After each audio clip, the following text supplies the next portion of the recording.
Selamat pagi, perkenalkan nama saya Eriska Eklesia Dwi Saputri, salah satu dosen pada program studi S1 Teknik Perminyakan Fakultas Teknik Universitas Jember.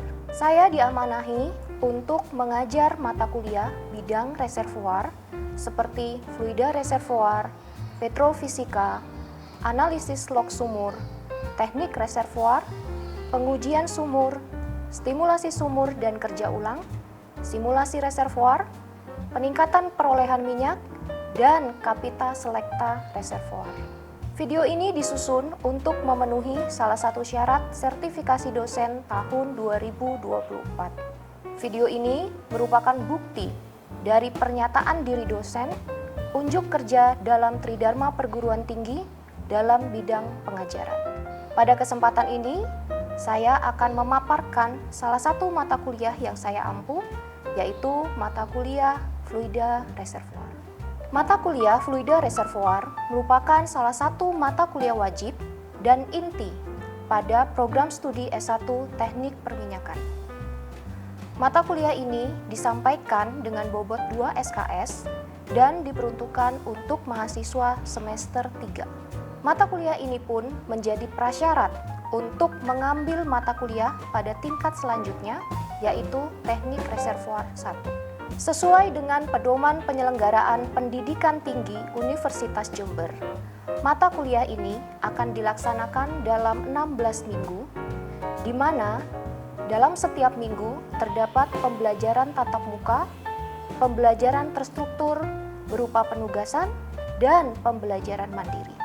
Capaian pembelajaran lulusan program studi yang dibebankan pada mata kuliah ini adalah: pertama, bertakwa kepada Tuhan Yang Maha Esa dan mampu menunjukkan sikap religius dan nasionalis. Kedua, mampu menerapkan matematika, sains, dan keteknikan di dunia kerja. Ketiga, mampu melakukan identifikasi dan penyelesaian persoalan-persoalan keteknikan. Keempat, memahami pentingnya dan menerapkan pembelajaran sepanjang hayat. Dari capaian pembelajaran lulusan, diturunkan menjadi capaian pembelajaran mata kuliah, di mana setelah menempuh mata kuliah fluida reservoir, mahasiswa diharapkan dapat menunjukkan sikap jujur dalam mengerjakan kuis, tugas, dan ujian. Selanjutnya, mahasiswa diharapkan menguasai konsep dasar dan mengaplikasikannya pada perhitungan sifat fisik, fluida reservoir, dan air formasi. Yang ketiga, mahasiswa diharapkan mampu menganalisis dan memberikan solusi terhadap permasalahan-permasalahan di lapangan yang berhubungan dengan fluida reservoir dan air formasi. Yang terakhir, mahasiswa diharapkan mampu menganalisis permasalahan yang timbul akibat kesalahan atau ketidaktepatan dalam pengambilan keputusan yang berhubungan dengan fluida reservoir dan air formasi. Materi yang akan disampaikan pada mata kuliah ini meliputi kelakuan fasa zat murni dan multikomponen terhadap perubahan temperatur dan tekanan.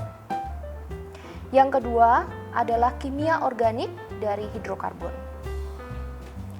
Materi ketiga merupakan jenis fluida reservoir, yaitu dry gas, wet gas, retrograde gas, volatile oil, dan black oil, di mana setiap jenis fluida reservoir memiliki kelakuan fasanya masing-masing dan harus ditinjau dari phase envelope-nya.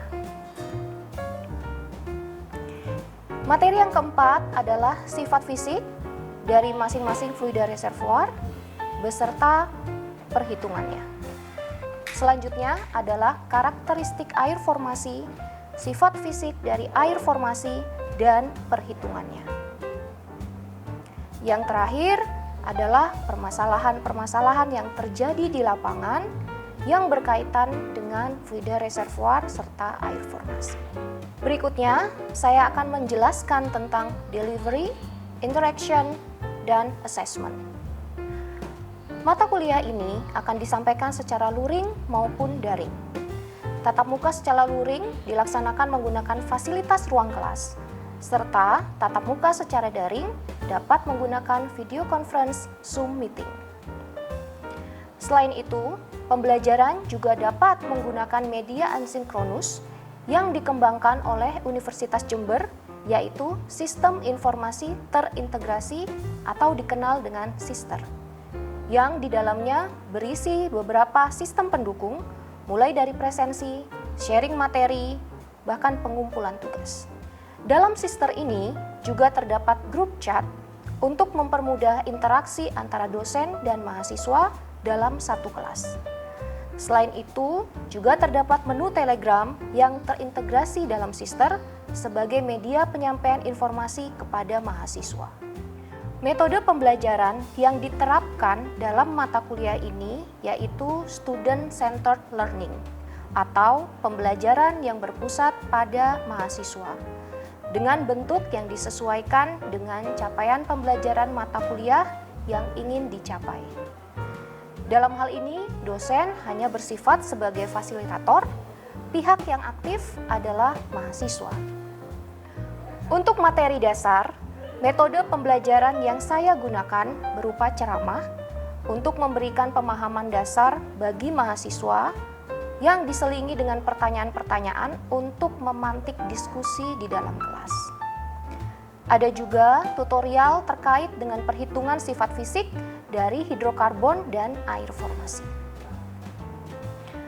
Pada materi pengembangan, metode pembelajaran berupa problem-based learning, di mana saya memberikan contoh permasalahan yang terjadi di lapangan untuk diperdebatkan atau didiskusikan dalam grup ataupun kelas. Assessment dirancang dengan beberapa komponen penilaian berupa tugas mandiri, ujian tengah semester, dan ujian akhir dengan persentase yang tercantum dalam LPS. Rencana asesmen ini disampaikan di dalam kelas, diketahui, didiskusikan, dan disepakati bersama, sehingga nilai-nilai asesmen yaitu objektif, adil, dan memenuhi prinsip keterbukaan dapat terjamin. Nilai akhir akan diinput pada sistem akademik atau SIAKAT, di mana siswa akan mengetahui nilai secara pribadi dan rahasia.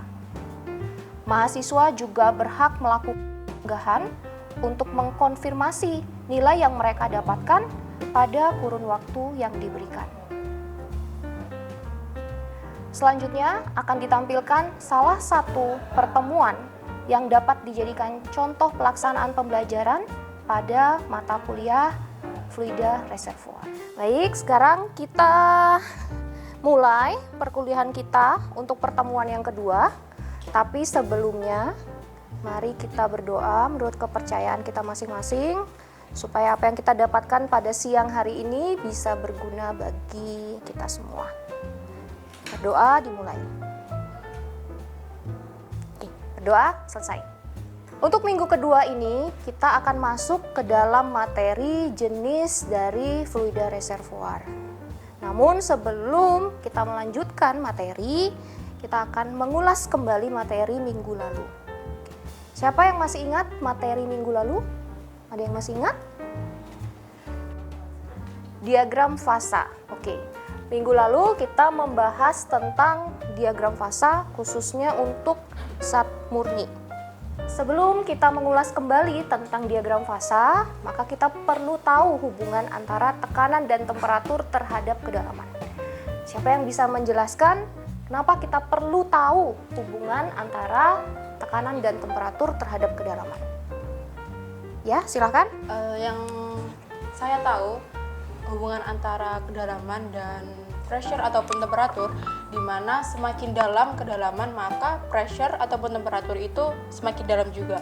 Kalau dilihat dari pressure itu kenapa bisa semakin tinggi tekanannya dan itu berpengaruh kepada kedalaman yang semakin dalam, itu bisa dilihat dari tekanan hidrostastik, di mana tekanan itu berbanding lurus dengan kedalaman. Oke. Ya, secara garis besar benar ya, konsepnya adalah tekanan hidrostatik. Jadi kalau di SMA kalian belajarnya adalah tekanan hidrostatik rho GH, di mana H itu adalah ketinggian. Ya. Tapi karena kita belajarnya adalah kalian belajar tentang teknik perminyakan minyak itu ada di dalam dasar bumi atau kita bilang subsurface, maka ketinggian itu berubah menjadi kedalaman. Ya. Jadi kalau semakin dalam, ya berarti hanya semakin besar. Hanya semakin besar berarti tekanannya semakin besar pula. Maka hubungannya adalah semakin dalam, maka tekanannya akan semakin besar. Nah, hubungan ini juga berlaku untuk temperatur. Jadi setiap daerah punya hubungan temperatur dan kedalaman masing-masing. Ya. Tapi yang jelas semakin dalam, temperaturnya juga akan semakin besar. Ya. Contohnya yang di sebelah kanan, ya, walaupun daerah lapangannya sama, lapangan A, gitu ya, tapi kalau posisinya itu berbeda, ada yang di sebelah selatan, ada yang di sebelah utara, maka kemungkinan hubungan antara kedalaman dan temperatur juga berbeda. Ini adalah materi yang kita bahas minggu lalu tentang diagram fasa zat murni, gitu ya. Jadi ternyata kalau ada perubahan tekanan atau perubahan temperatur, maka ada perubahan fasa, ya, yang digambarkan oleh diagram fasa ini. Ya. Siapa yang mau menjelaskan? Baik, Bu Eriska, di sini saya akan menjelaskan terkait critical point, yaitu titik di mana fasa liquid dan gas bercampur sehingga tidak dapat ditentukan jenis fluida yang mendominasi. Oke, jadi fasanya tidak bisa diketahui gitu ya, mau gas atau liquid. Oke, itu adalah critical point. Yang lain? Ya, silakan sebelahnya dulu, Rel. Baik Bu, di sini saya akan menjelaskan terkait diagram fasanya air, yaitu yang mana temperaturnya ketika semakin naik, maka fasanya itu berubah dari yang awalnya dari solid dan liquid itu berubah menjadi gas. Seperti itu. Begitupun ketika air yang temperaturnya semakin turun, maka fasanya dapat berubah menjadi liquid maupun solid. Seperti itu.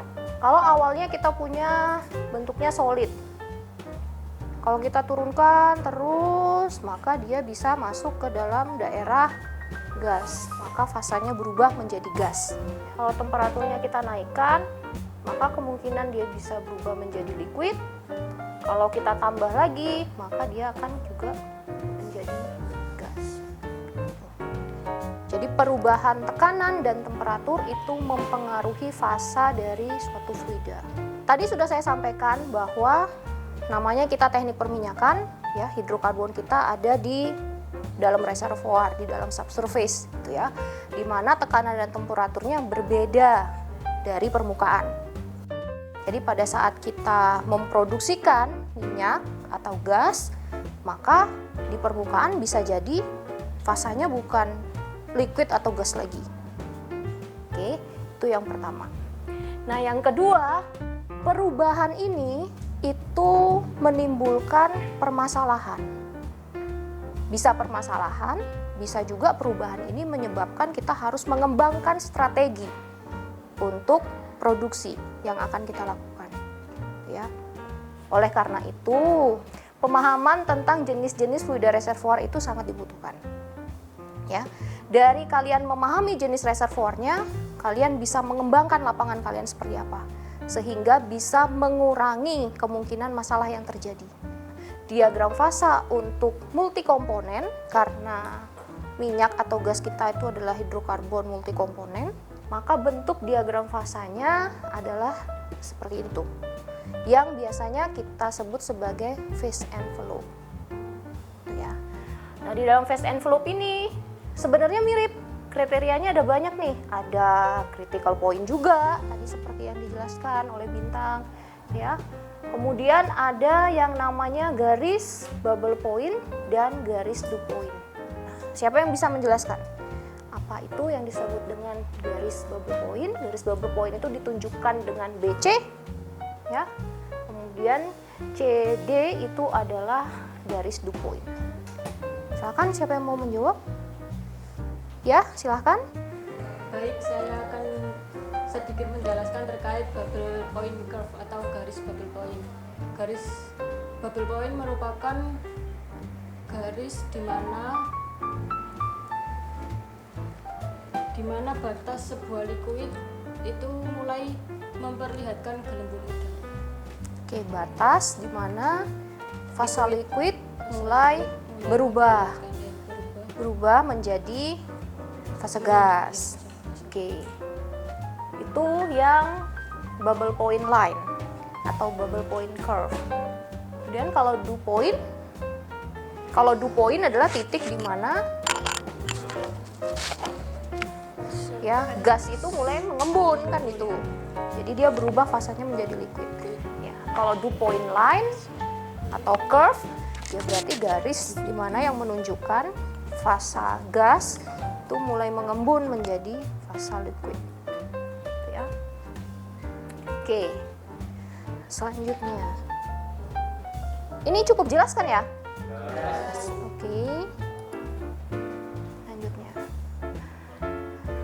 Nah, berdasarkan tadi ya phase envelope, oke, ada beberapa klasifikasi dari fluida reservoir kita. Ya. Yang pertama dari fasanya sendiri. Ya, kalau liquid atau gas ya pasti nama reservoirnya beda. Reservoir gas, reservoir minyak, bukan reservoir liquid ya. Kemudian selain dari fasanya juga ada dari tekanan awal saat reservoir tersebut ditemukan. Ya. Jadi kalau dia tekanan awalnya itu di atas bubble point, gitu ya, biasanya kita sebut sebagai undersaturated. Yang artinya kalau di atas bubble point, ya, berarti dia fasanya masih 100% liquid atau minyak, ya. Nah, yang kedua adalah pada saat reservoir tersebut ditemukan, tekanannya ternyata di bawah tekanan bubble point. Berarti yang kita sebut sebagai saturated reservoir, ya. Berarti pada saat ditemukan, dia fasanya tidak saja liquid, tapi juga ada gas di sana. Oke, jadi ada minyak dan ada gas. Oke, itu berdasarkan tekanan. Oke. Yang lain adalah berdasarkan diagram fasa. Sebenarnya untuk minyak ya, kalau berdasarkan diagram fasa ada dua kategori, yaitu ada black oil dan volatile oil ya. Nanti kita akan lihat perbedaannya dari diagram fasanya. Oke. Nah, untuk reservoir gas dari diagram fasa bisa diklasifikasikan menjadi 3, yaitu ada dry gas, wet gas, dan retrograde gas. Ya. Jadi semuanya dibedakan berdasarkan komposisinya yang mempengaruhi nanti bentuk dari diagram fasanya. Nah, ini adalah gambaran sederhana ya dari kelima jenis reservoir berdasarkan phase envelope-nya. Oke. Tadi untuk minyak ada 2, apa saja? Volatile oil dan black oil. Kalau untuk gas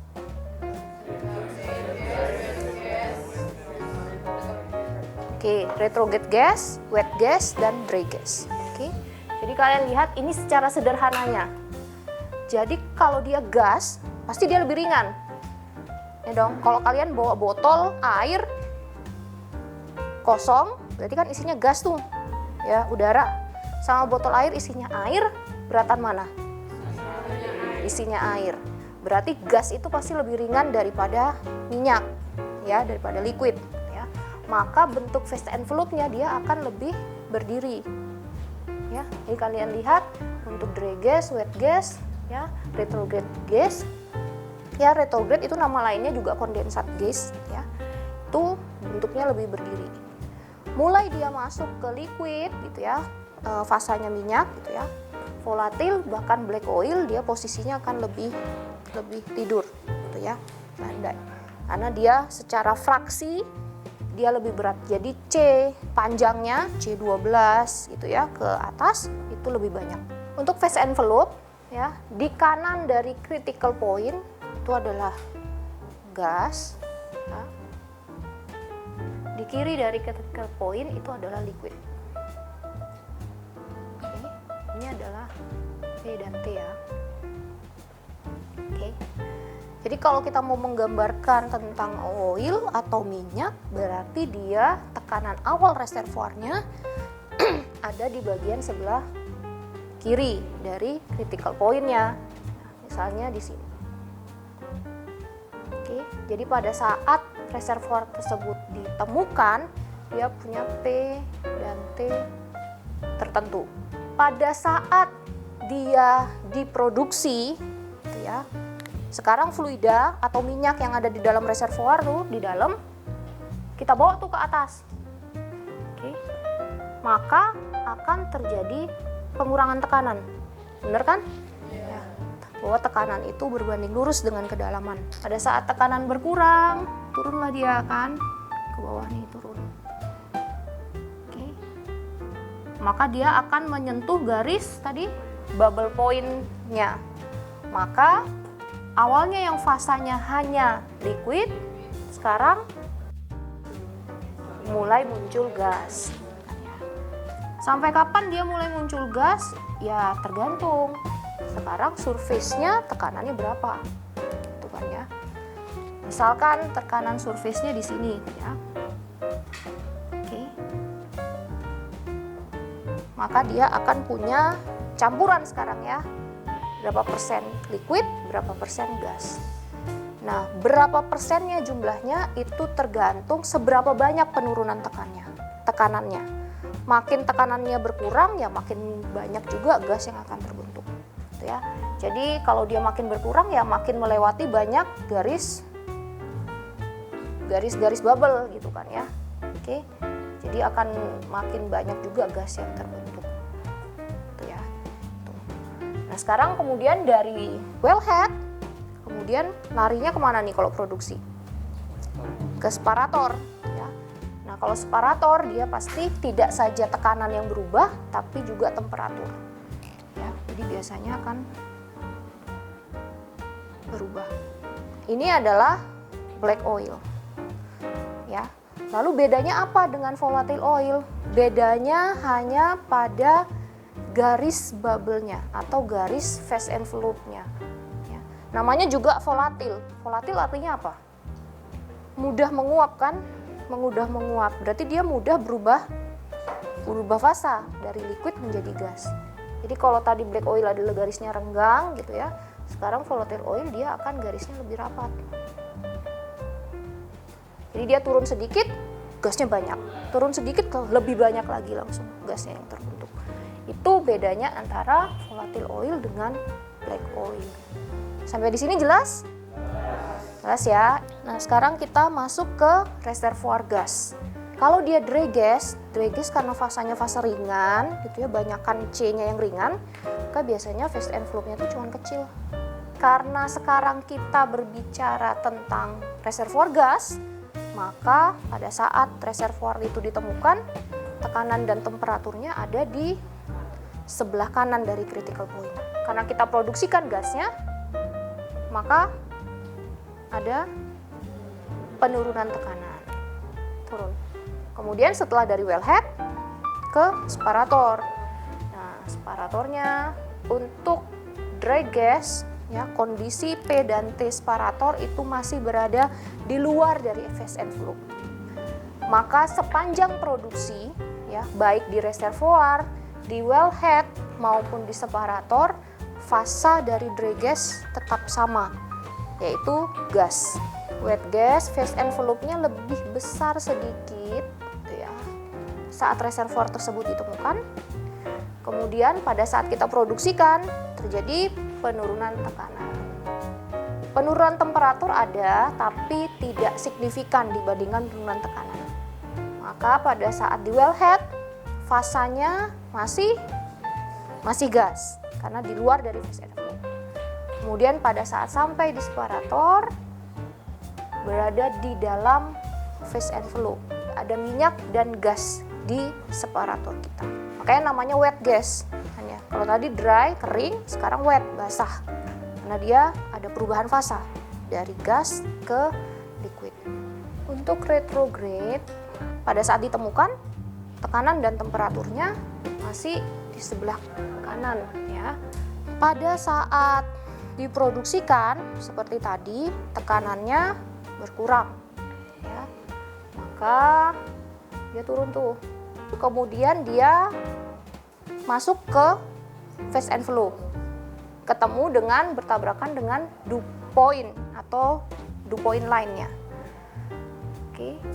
Maka dari awalnya dia gas, sekarang dia fasenya apa kalau di titik ini? Gas liquid. Jadi dari gas mulai ada sebagian yang berubah menjadi liquid. Kalau di sini mungkin dia baru sebagian kecil gitu ya, mungkin 0,1% yang berubah menjadi liquid. Tapi di sini mungkin sudah jadi 10%. Pada saat dia terus berproduksi gitu ya, dia akan melewati lagi garis yang 10%. Di sini liquidnya 10%, maka di sini 10%, di sini juga 10%. Ya. Pada saat tekanannya turun lagi, kurang dari 10 kan jadinya ya. Jadi retrograde gas, dia sepanjang penurunan tekanan itu terjadi perubahan fasa 2 kali sebenarnya ya. Dari gas ke liquid, kemudian tekanannya turun lagi, liquidnya sebagian berubah lagi menjadi gas. Selanjutnya setelah dari wellhead, ya dia ke separator. Di antara semua fluida gas atau reservoir gas itu retrograde gas yang paling menarik. Ya, kalau kalian punya gas, pasti kalian pinginnya dapatnya gas sebenarnya. Ya, kalau punya reservoir gas, karena kontrak kalian adalah menjual gas. Itu ya. Kalau kalian kontraknya menjual gas, kalian colok nemunya oil ya, berarti buat kontrak baru kan gitu. Diagram fasa itu kan dibentuk berdasarkan komposisi dari fluida. Jadi intinya adalah kita sudah punya hasil tes fluidanya gitu ya. Jadi namanya kalau di lapangan itu kan kita pasti ngebor sumur wildcat dulu kan. Dari situ kita akan uji tuh apakah memang benar lapangan kita itu punya hidrokarbon atau punya minyak atau enggak gitu ya. Nah dari situ kita punya sampel, dari sampel itu diuji, nanti kita punya komposisi. Nah dari komposisi itu kita akan bangun phase envelope seperti tadi yang kita dapat. Oke, dari situ kita sebenarnya bisa tahu reservoir kita itu masuknya jenis apa. Nah tapi kalau kita nggak punya nih data phase envelope-nya, gitu ya, nggak punya data komposisinya, kita bisa prediksi berdasarkan data-data produksi ya. Jadi sekian. Kalau dia di bawah 300 berarti dia masuknya black oil. Antara 300 sampai 600 dia masuknya adalah volatile oil. Volatile oil berarti kan makin banyak gasnya, gitu ya. Makanya perbandingan antara gas oilnya jadi makin besar, gitu ya. Dan seterusnya. Kemudian ada API gravity. API gravity itu adalah densitas, gitu ya. Sama, gitu ya. Hanya satuan yang berbeda, gitu ya, atau term yang berbeda yang kita gunakan. Jadi kalau densitas itu makin ringan dia makin bagus minyaknya. Kalau API kebalikannya, makin besar nilainya dia makin bagus. Kemudian ada warnanya, ya. Kalau dia hitam ya black oil, namanya juga black oil, ya. Dan kandungan dari C7+. Semuanya jelas? Oke, sekarang kita akan kuis untuk mengetahui seberapa paham kalian.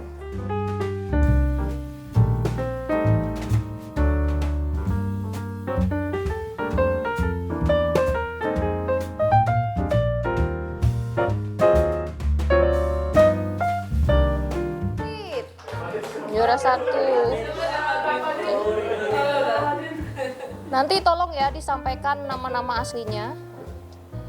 Minggu depan kita kuis lagi ya. Baik, terima kasih semuanya. Sampai ketemu lagi minggu depan. Demikian video pernyataan diri dosen, unjuk kerja dalam Tridharma Perguruan Tinggi dalam bidang pengajaran.